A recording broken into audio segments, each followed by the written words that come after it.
Captain Azan stood in the viewing room, Professor Shaw beside him. His respiration was heavy, a light sweat misting his brow. Behind him stood a group of men, their faces half buried in shadow. Azan had no idea why he had been told to report to the facility. He did know one thing. Every man in the room was afraid. The air reeked of fear. Fear and desperation. "Please bring him in," the professor spoke into the two-way monitor, his tie dangling like a hangman's noose. On the other side of the glass, a metal door hissed open, and two men, dressed head to toe in hazmat gear, dragged in a screaming man who they unceremoniously threw to the ground before beating a hasty retreat, the door locking in place behind them. Their captive immediately sprang to his feet, foam dripping from his lips as he continued to scream and hammer at the walls, tearing his fingernails and leaving trails of oozing blood. At last he noticed the two-way mirror and, howling, launched himself forward, his eyes wild as he smashed his head into the hardened glass, over and over again, leaving blood and bits of tattered scalp behind. "Jesus," Azan gasped, taking a step backwards. "What is it, some kind of rabies?" Shaw ignored the question. "Don't worry, Captain. He'll grow still soon. If my calculations are correct, his time's almost up." It was as if the professor's words had been some kind of prophecy. The raging man suddenly became still. His bloodshot eyes started to bulge, blood beginning to pour from his nose and ears. He let out an ear-piercing shriek of pain, his hands going to his bulging stomach as it suddenly began to grow and distend, tearing through the tattered remains of his blood-soaked clothes like some malignant pregnancy. "Here it comes," Shaw said, his breath quickening. Steaming up the glass, beetles poured forth from the twitching corpse, cascading over and feeding upon his ruined flesh. The screeching man's stomach exploded in a welter of blood and gore as thousands of crimson beetles poured forth from the twitching corpse, cascading over him, feeding upon his ruined flesh. "What the fuck?" Azan gasped. "What the hell is going on here?" Shaw ignored him and spoke into the monitor once again. "Begin the cleansing, please?"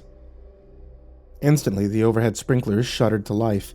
A spark was set and the entire room exploded into flames.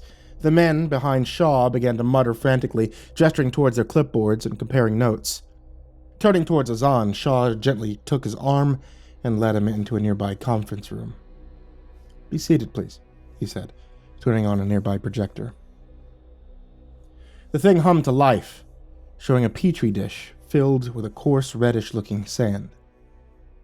"This is a sample of Martian soil," Shaw began. "Hold on a damn minute," Azan interrupted, shocked. "How the hell did you get that?" Shaw sighed, somewhat wearily. "My dear Captain, this will take a long time to explain if you keep interrupting. A lot of what we do here is classified, and you and your men are on a need-to-know basis. All I can tell you, I shall, but if some things are left out of the conversation, it is because, let me guess." Azan smiled thinly. "Classified.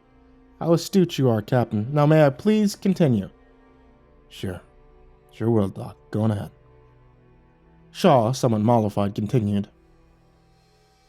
"This sample has been with us for some time, but it's been held in stasis while we went about examining the other 4 samples." Azan was tempted to ask the obvious question, but decided against it. The professor was about as jumpy as a long-tailed cat in a room full of rocking chairs. Besides, Azan had learned long ago that you could learn more by keeping silent than you could with a multitude of questions. "The first samples gave us nothing, completely devoid of life. But the 5th sample must have contained something even our most advanced equipment couldn't have managed to locate. I now believe it was some kind of spore or parasite. I can assure you, Captain," he said, wiping a trembling hand on the side of his face, "every precaution was taken, yet still, somehow, this thing managed to infect one of our scientists, one of our top people, in fact. David's death was a great loss, not only to us, but to all of humanity." "David?" Azan pushed gently. "Yes," Shaw replied. "Dr. David Peters. After examining the sample, he fell ill. Of course, this rang alarm bells, and he was immediately quarantined. He and most of his assistants, unfortunately, one of them managed to escape the base, but we'll discuss him in a moment. Poor David had collapsed and he had a kind of sudden fever. He was only out for a few hours, but when he awoke, he was a madman. Wild, incredibly strong, as only a true maniac can be. But that wasn't the worst of it. He began to attack people, biting them, tearing at their flesh, swallowing it down. Finally, we managed to restrain him and get him locked away in a padded cell, but soon after it happened, the very same thing you saw today. Again, he hit the projector button, and another slide whirled into place, showing an insectoid-like creature flayed open and pinned to a white plastic board, surrounded by its own black viscous-looking blood. Hazan wasn't quite sure what he was seeing. The thing, in some ways, looked arachnid in nature, but had a hard exoskeleton shell. It seemed more mouth than anything else, with large, piercing-like mandibles, and a multitude of small, black, shining eyes that were dotted around in random parts of its body. All he knew was that this thing was alien in nature, and unlike anything he had ever seen before. "We managed to contain the first outbreak," Shaw said, never taking his eyes off the creature. "What about the others?" Hazan broke in. Well, there's the rub." Shaw smiled sickly. "Initially, 4 other members of staff were infected, all of those who assisted David that day. After we destroyed the second swarm that..." He swallowed hard. "Manifested from the second host, things suddenly began to change." "How so?" Hazan asked, leaning closer. "The third victim," he said, checking his notes. "One Christine Cumberland. Her gestation period took much longer. You could see the damn things straining to get out, but they wouldn't emerge. When at last they did, we killed them immediately, but the 4th victim took even longer. It was as if the damn things knew we were waiting for them, and when they finally did emerge, they didn't bother feeding on their host, but tried to scatter, scurrying up the walls, across the floor, ceiling, as if seeking a way out." Hazan finished the sentence. "Yes, just so." Shaw sighed, rubbing his temple. "You think they have intelligence, don't you, Shaw?" "Yeah," the professor replied, sitting upright and adjusting his glasses. "Yeah, I do. Can't be sure, but I'm beginning to believe it's some kind of hive mind. But there is more." And once again he hit the projection button, and another slide slotted into place. It was the same creature, only now much bigger, with fewer legs and eyes. "They keep changing with every brood. They seem to be adapting. The first one we caught and dissected. We couldn't make head nor tail of its anatomy. Completely alien. By the third hatching, the things had already developed a set of lungs, as if they were trying to adapt more fully to the atmosphere, to become more like us." "Sweet Jesus," Hazan said, dragging his eyes away from the creature on the screen.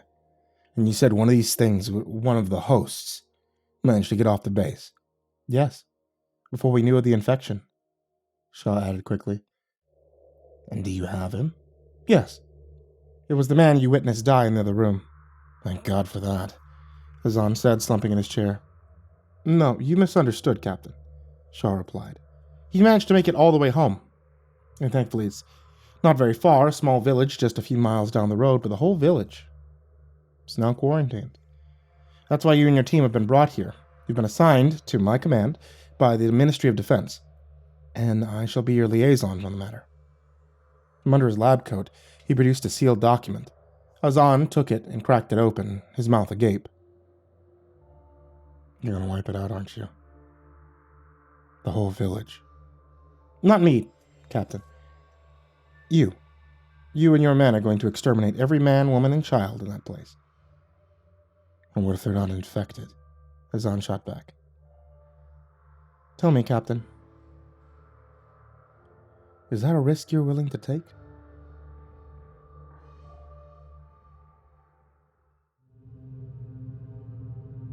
Less than an hour later, Hazan and the 2nd Battalion SAS were geared up and flying towards the village of Evershore. Professor Shaw sat beside him, looking a little green around the gills as the chopper was hit by strong autumn winds. 5 minutes later, Hazan got his first look at Evershore. He could hardly believe what he was seeing. The entire village had been surrounded by steel makeshift walls, topped with vicious-looking razor wire. Hastily erected scaffold towers strategically placed around the wall looked down into the village. On the ground, regular army troops ran to and fro, and it seemed a whole sea of camouflaged tents filled a nearby field. Jesus, Hazan turned to Shaw. All this in less than 48 hours.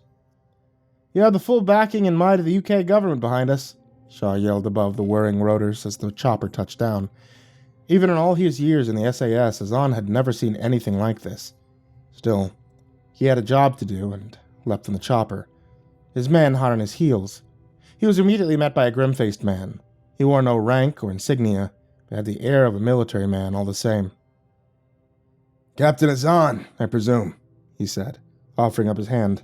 Hazan took it. It was pumped hard once and then dropped. The other man never gave his name. Dr. Shaw, he said, nodding to the professor, who now stood by Hazan's side. Please follow me, gentlemen. I'll give you a quick stirrup. The two men followed him into a nearby tent. I'm afraid it's like you suspected, the big man said to Shaw. The village is infected. Those little bastards were hiding inside those people all along. No sign of any aggressive behavior till we started putting up the walls. That's when they attacked. We managed to force them back using flamethrowers. Most of them seem to be at the Romero stage right now. The Romero stage? Hazan asked. You know, the other man replied. Grade A Night of the Living Dead. It was a joke made up by my men. Guess it's their own way of relieving the tension. Besides, those fucking things act like zombies trying to eat people and all. So have you seen any signs of the beetles yet? Shaw asked. No, not yet, the grim-faced man replied. In fact, after the first attack, they retreated back into their homes. But they're up to something. I feel it in my bones. I don't understand this, Hazan said, turning to Shaw. Why don't they just swarm and escape? Even with that wall in place, they could surely find a way out. I don't know, Shaw replied. We aren't even sure how the infection spreads. Maybe through a bite? Maybe the damn thing breathes out more spores. We have measures in place, the big man said, in case they do swarm. Did you notice the trench dug around the base of the wall? Can't say I did, Hazan admitted, cursing himself. The whole thing had him shook up. Well, it's there, filled with a certain jelly somewhat akin to napalm. If just one of those things tries to get out, boom, whole fucking trench goes. And you think they know this? Hazan asked. I don't know much about how smart these things are. That's down to the doc, he said, nodding to Shaw. Jesus Christ, Hazan said, throwing up his arms. If we know fire kills these damn things, why don't we just send in a whole bunch of hellfire missiles? Blow the place off the face of the earth. Be kinda hard to cover that up, the man said. Right now, we're just about managing to keep it out of the press and offline. We have a cover story in place. But first, we gotta get rid of any evidence, and you and your team have been picked up for cleanup duty. So saddle up, Captain. You're going in. Hazan had less than an hour to brief his men and get them geared up. The village was somewhat larger than Hazan had first thought. Nestled in a small valley, it consisted of a main street with numerous other houses dotted on both sides of the gently sloping hills. Population at last census, just a little over 500 people. Hazan and his crew, along with Doc Shaw, were airlifted in by helicopter, which landed on a nearby school playing field. He had a team of 20 elite men dressed head to toe in NBC gear, respirators and all. Half the squad carried compact but deadly flamethrowers across their backs, the rest an assortment of automatic rifles loaded with a mix of high explosive and full metal jacket tracer rounds. Okay, Hazan said, as the heli dusted off. Radio check. Everybody copy. Each member of the squad answered affirmative, their voices sounding almost metallic in Hazan's headset. Switching over to Channel 1, he addressed Shaw. Okay, Doc, he said, turning his face to the man. We're on Channel 1, which is a secure channel. The rest of the men are on Channel 2. High Command is on 3. I'll let you deal with them. You relay orders to me from Command. I give it over to them. Do you copy? Yes, I copy, Shaw replied. Please repeat standing orders and any changes of protocol, Hazan continued. Shaw sighed. Standing orders are the same as before. Secure the town, wipe out all infected, which is, in this case, the entire town. Roger that, Shaw said, turning away. Quickly, he flicked over to Channel 2. Okay, boys, he addressed the men. This happy asshole says we have to wipe out everyone in this goddamn village. But that's not how we roll. The men murmured their agreement. So this is how we're gonna play this thing. Anyone showing signs of infection or aggressive behavior, we put them down. Any other civilians, we round them up, take them to the extraction zone. After that, whatever these government assholes want to do with them's up to them. But I won't stain my hands or the regiment's reputation with innocent blood. We clear?" The men all clicked their radios twice in acknowledgement. "Okay then," Azan said, slinging his rifle. "Let's move." The village was in shambles. It seemed every window was smashed, the pavement littered with glass that crunched under their booted feet. A few cars had been burnt out, ruined shells still smoldering in the growing wind. "Looks like we missed the party, Captain," the man at Azan's side said. It was Azan's second-in-command, Sergeant Michaels, a big, tough man that Azan had served with many times before. Just then, another voice came over the comms. "Got a body here, Captain." Azan quickly looked around and saw one of his men nearly in the entrance of a nearby lobby. "Hold position," he said to the rest before hurrying across. "Sweet Jesus," Azan sighed, seeing the state of the body, which was nothing more than a bloody skeleton in torn, tattered rags, the jaw hanging open as if in some kind of eternal scream. Azan turned to Shaw and signaled him across. "What do you think, Doc?" he said, switching to his channel. "Completely devoured," Shaw replied, his voice dispassionate. "Which means they're starting to swarm. We need to end this. End it real fast." "Okay," Azan said, addressing the men. "We're splitting up into 4 teams. Alpha team, take the west. Bravo, east. Charlie, south. Sergeant Michaels, myself, Trooper Kane, and the doc will check the north part of the village. I want a building-by-building search. Now move." The men quickly assembled themselves in 4-man teams and then hurried away. The attack came only a few moments later. Azan and his men had been searching a nearby post office on Main Street when Trooper Kane, who had been guarding the doorway, suddenly opened fire. Azan spun around, cocking his rifle, and ran for the door. From across the street, a horde of men, women, and children, their stomachs horribly distended, blood pouring from their eyes, ears, and mouths as they gnawed and chomped at the air. Every time one of them was hit, they would fall to the floor, their stomachs bursting open, thousands of beetles issuing forth, swarming towards the 4 men. "Flamethrower!" Azan screamed in the mic. Sergeant Michaels raced to the front, pushing Keen aside as he sprayed the oncoming horde with fiery liquid death. Nearby, Azan smashed out a window and began firing into the now-retreated horde, cutting them down so the flamethrower could continue its grisly work. At last, it was done. But now his comms were alive with the sound of panicked voices and the sporadic sound of gunfire.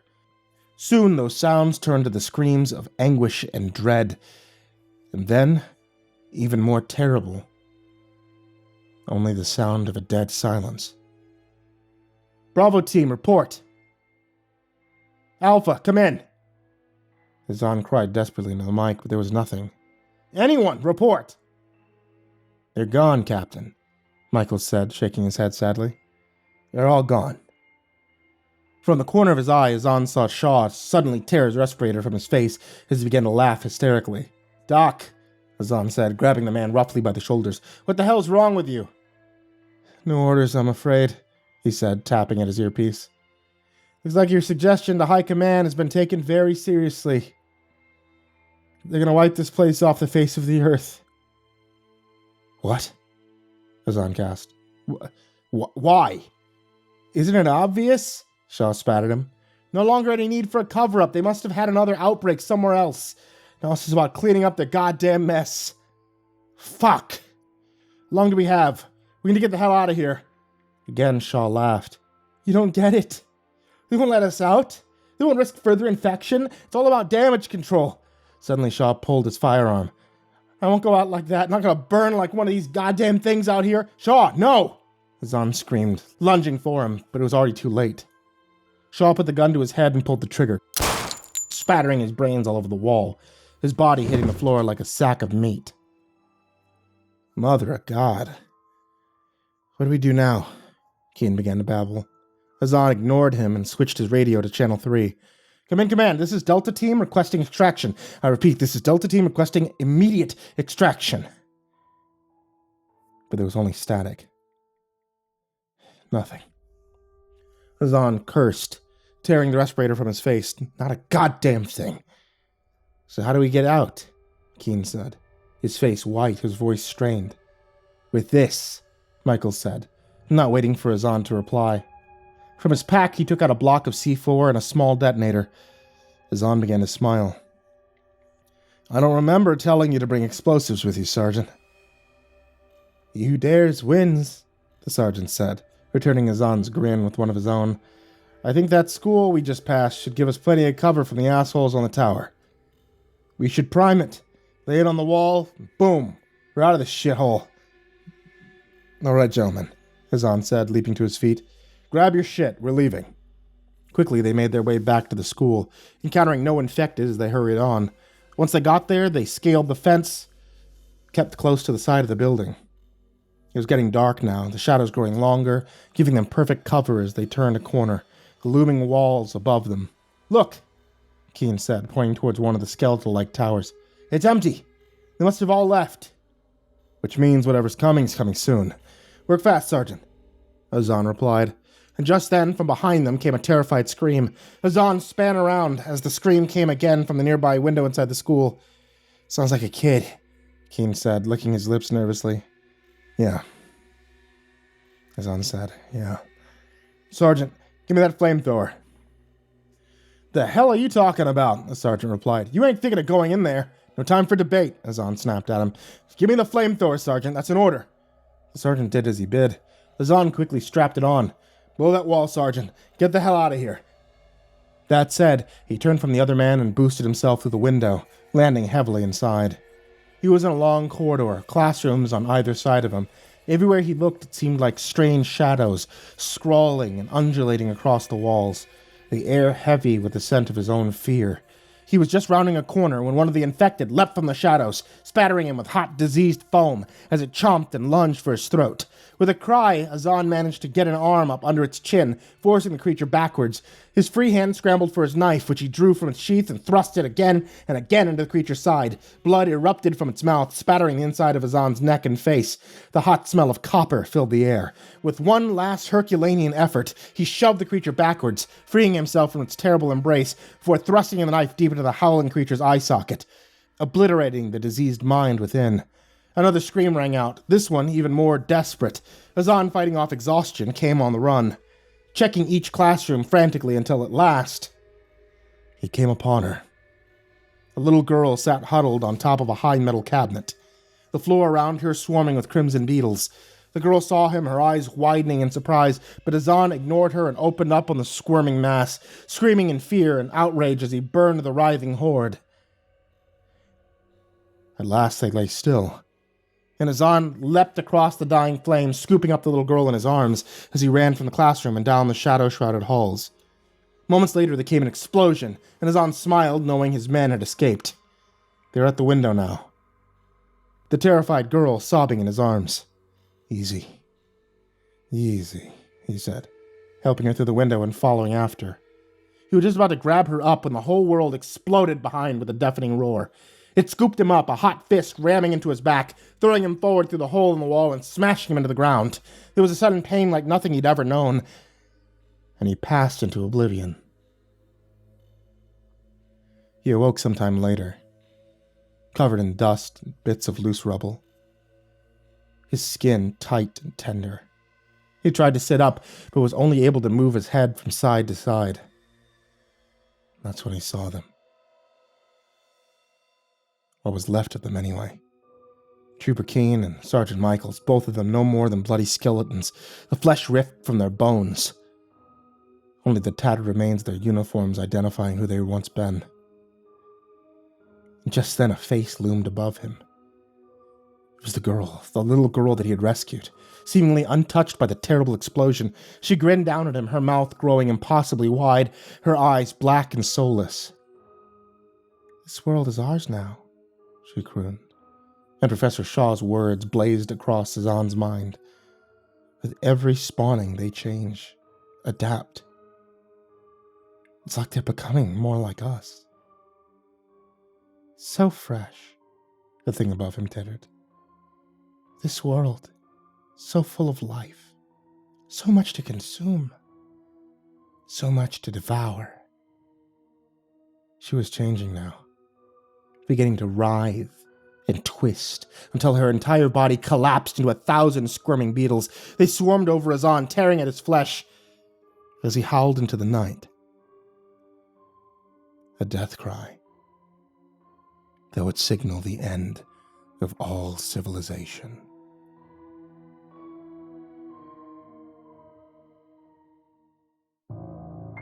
Hey there kids, it's me, MrCreepyPasta, and I want to tell you thanks so much for watching tonight's video or listening to tonight's episode of the podcast.